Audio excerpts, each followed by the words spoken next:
नैहर के लागत निशानी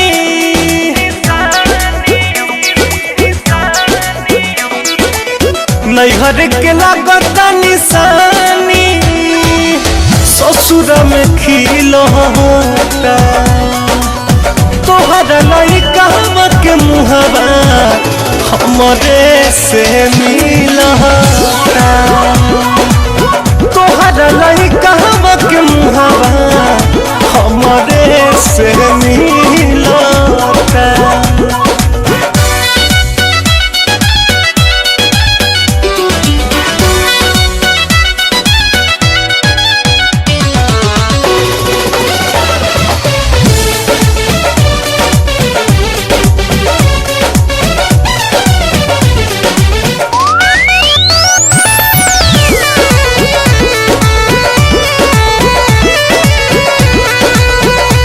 जुलमी जवानी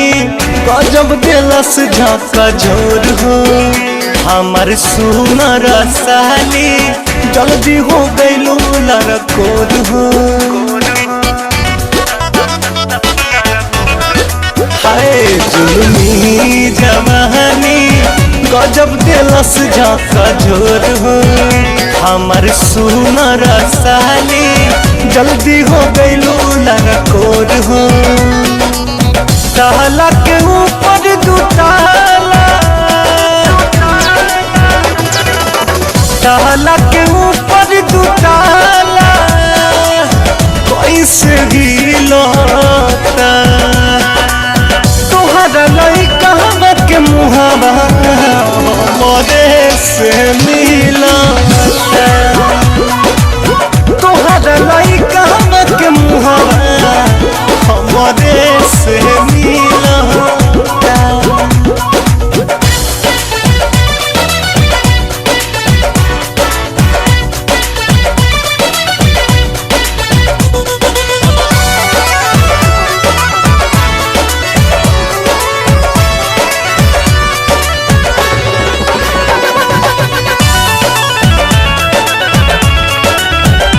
जीजा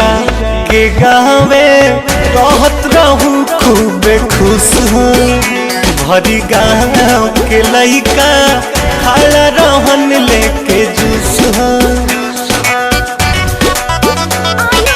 आए हैं जीजा के गाँवे रहत रहू खूब खुश हो भरी गाँव के लइका खाला रहन लेके जूस हो राती में रोजे नसपाती राती में रोजे नसपाती अब के छिलता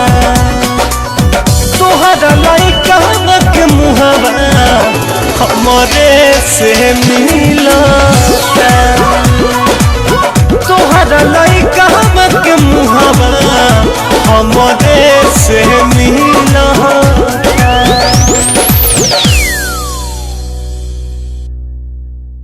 नैहर के लागत निशानी